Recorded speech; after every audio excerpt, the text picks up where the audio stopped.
Recently, I've put a lot of hours into RTS games, mainly Supreme Commander 1 and 2 as that was my last big project. And while I obviously love the genre, sometimes even I need a break. So I decided to play some games that I'd been eyeing up for a while, and it turned out to be a pretty convenient time for both of them. The first is Dodge Roll Games' Into the Gungeon, a game that at this point has been out for a couple of years, but it's gained a lot of relevance recently due to some big updates, and it having been streamed by a lot of the content creators I watch. I'd always liked the idea of Gungeon, and having played a lot of The Binding of Isaac, yes, that's a lot for me, I'm no madman, I already knew I enjoyed the genre. However, for one reason or another, I just never picked it up. Until last weekend, when I pulled the trigger and got on Steam for the paltry sum of $10 US. The second game I've been playing is Hades, an early access title from Supergiant. While it's still in development, its spin on the roguelike genre is unique and durable, and it's incredibly polished. It's been out for around 6 months since its announcement and release at last year's Video Game Awards, and has been receiving regular updates that follow a very public development schedule. I picked it up on the Epic Games Store. Yeah, I know, settle down everyone, no one likes the Epic Games Store, I get it. But they're currently offering a tenner off every game over $15, so I got Hades for $10, which honestly, it's quite the steal. Anyway, let's get on to why I'm enjoying both of these games so much, and whether I think either one of them will leave enough of an impression on me to keep playing after the first few weeks. When comparing to The Binding of Isaac, which is my main roguelike reference point, Gungeon's core feels very similar. You pick a character with specific starting items and abilities, and you begin carving through rooms of enemies in a randomly generated map. Each floor ends with a boss fight, which will then unlock the path to the next zone, providing you win, obviously.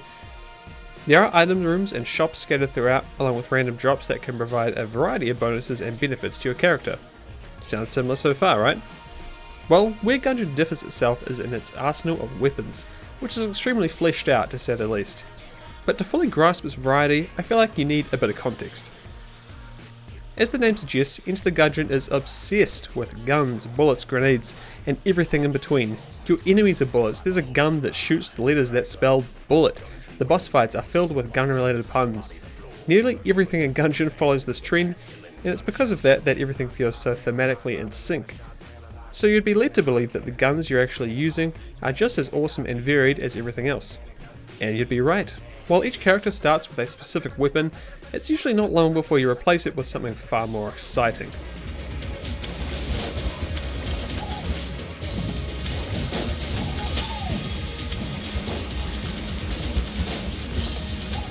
These and many more can be found in chests scattered on each floor, of which there are normally 1 or 2. Also ripe for discovery are passive and active items, which all lend to Gungeon's huge amount of variety when playing through a run. And while all this is great, the game also has a lot of excellent mechanics that make it stand out, besides its extensive list of guns and power-ups. First is the dodge roll, which allows your character to dive out of the way of incoming fire and provides a few critical seconds of iframes to get you out of a sticky situation. Another is the ability to flip tables and push them around as cover like some kind of John Wick impersonator, and both of these combine to make a core combat system that not only feels great to use, but it also just looks super badass.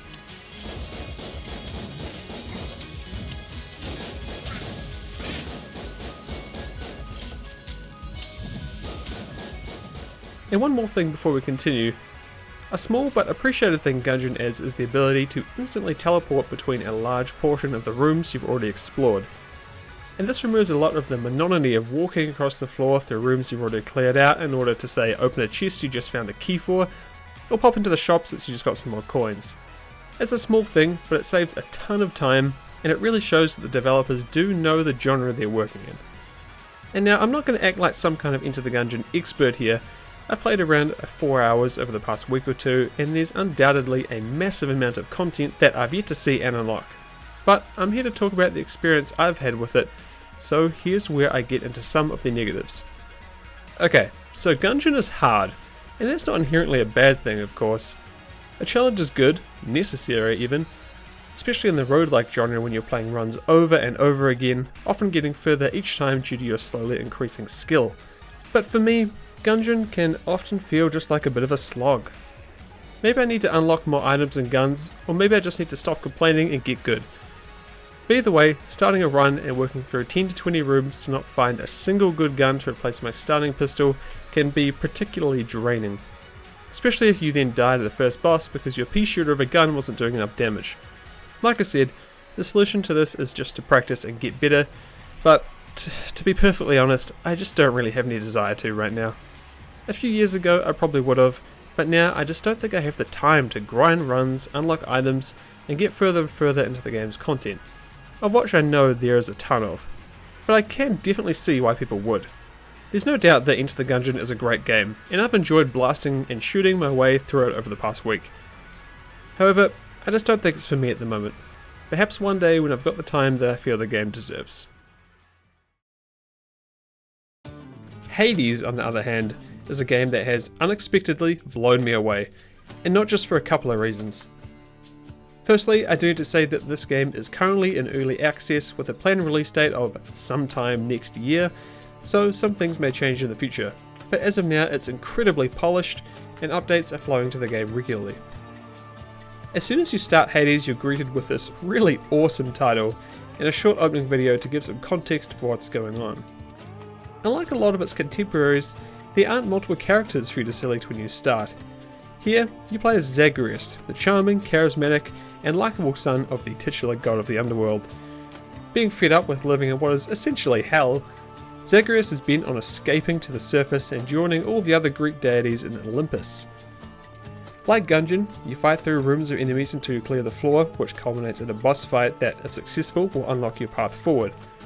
But unlike most roguelikes, Hades is really linear. Once you've cleared a room, you're offered maybe one or two paths of which you can't come back from.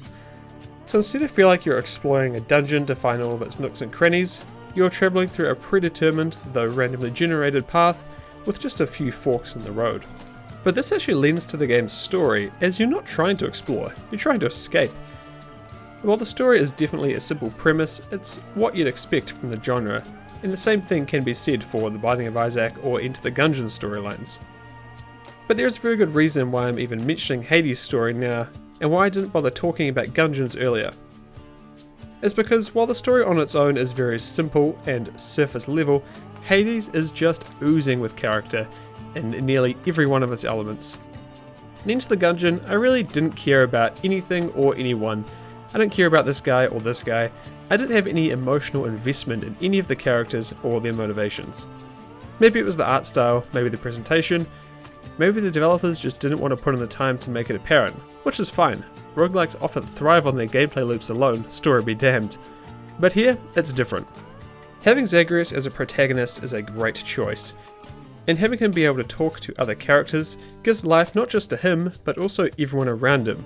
You feel like you're trying to prove yourself strong enough to escape just as much as he is. And every time you die and your father mocks you for being a failure, it really feels like he's speaking to you just as much as he's speaking to his son. And if there's one thing that really sells this world, it's the game's visual presentation. Every character, every enemy, every weapon, they all look stunning, and it's hard to take your eyes off them. The colours feel like they're popping off your screen, and everything's just so incredibly vivid and stylized. I love it.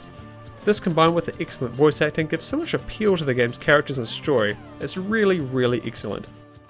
And anyway, found this, thought of you and all that, so here. I'll see to it this contraband is put away at once. But of course it wouldn't be a roguelike without combat, and Hades has that nailed down to a T as well. While the offensive arsenal is laughably small when compared to Enter the Gungeon, each of the game's 5 weapons are completely different and promote vastly different playstyles. Each has a regular and special attack, and some even have some extra functionality to go along with it.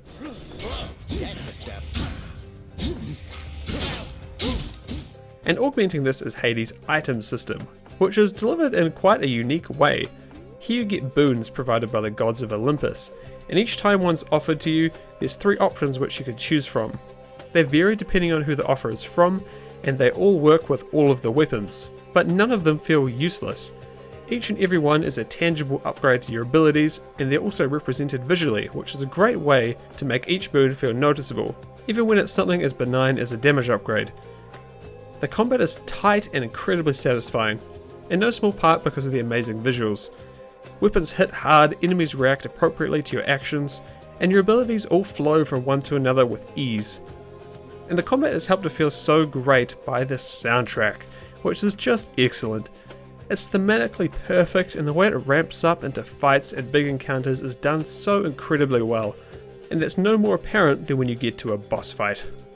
Everything comes together: characters, art, music, combat, and it all fits together perfectly, and honestly this is when I was sold, and it was the most invested I'd ever been in the narrative of a roguelike. Your father sent me. All in all, I'd rather be on your bad side than his. Now you can turn back, like a good little man, or I can send you home the painful way. What'll it be? I'll have to go with the painful way. A man after my own heart. We're all wasting time.